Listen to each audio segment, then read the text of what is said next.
ఒకప్పుడు నన్ను కూడా ఆలోచింపచేసే ఆలోచన ఏంటంటే, బైబిల్‌లో దేవుడు విగ్రహాలను ఎందుకు గద్దించాడు? విగ్రహాలను ఎందుకు హెచ్చరించాడు? విగ్రహాలను ఎందుకు తిరస్కరించాడు? ఒక విగ్రహారాధకురాలుగా నేను ఉన్నప్పుడు ఆలోచించే విధానం అది. అయితే ఇప్పుడు ఆ విధానంలో నుంచి నేను బయటికి వచ్చి ఆలోచించినప్పుడు నాకు అర్థమైన ఈ స్పష్టమైన వివరణను నేను మీకు కూడా ఇవ్వబోతున్నాను. దయచేసి అపార్థం చేసుకోకుండా వింటారని చేతులెత్తి జోడించి విజ్ఞప్తి చేస్తున్నాను. అయితే ఇందుకు ప్రధాన కారణము ఏంటంటే, ఆయన తన సృష్టిలో ప్రతిదీ సమస్తము మనుషుల కొరకు సమకూర్చారు.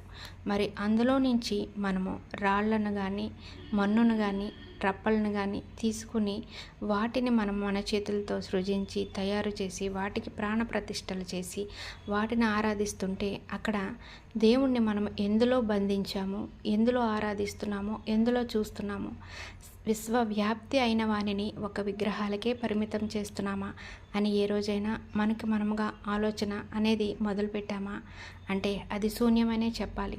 ఏంటంటే ఒక ఆచారాన్ని మనము ఆరాధనగా మార్చుకున్నాము, కానీ ఆరాధనలో మనము దేవుణ్ణి వెతకటం లేదు. అక్కడ మన జ్ఞానము ఆగిపోయిందనే చెప్పాలి. అయితే ఇక్కడ దేవుడు తను చేసిన సృష్టిని గద్దించటలేదు. మరి దేన్ని గద్దించారంటే, ఆ విగ్రహాల వెనక ఉన్న ప్రేరణాత్మకమైన దురాత్మలను మాత్రమే గద్దిస్తున్నారు. ఎందుకంటే తన చేతులతో సర్వ సృష్టిని సమస్తము సృష్టించినప్పుడు ఆయనకు అది మంచిగా ఎంచబడింది. కాబట్టి ఆయన దేనిని అయినా ప్రేమపూర్వకంగా స్వీకరిస్తారు. మరి గద్దించేది దేనికి అంటే, ఎప్పుడైతే ఆయన పరలోకంలో మరి ఒక దూతకు ఎంతో అత్యున్నత స్థానం ఇచ్చి ప్రేమతో ప్రేమించి ఆ దూతని ఒక అధికారిగా నియమించినప్పుడు ఆ దూత తిరస్కరించి దేవుణ్ణి ధిక్కరించినప్పుడు మరి దేవుని శాపానికి గురై త్రోసివేయబడ్డ ఆ దురాత్మల సమూహాలే ఈ రోజున ప్రజలందరినీ అల్లకల్లోలం చేస్తున్నాయి అనటంలో ఎటువంటి సందేహము లేదు. మరి ఈ విషయాన్ని మనం ఎంతవరకు గమనించుకుంటున్నాం అనేది దేవుడు మన విజ్ఞతకే వదిలివేశాడు.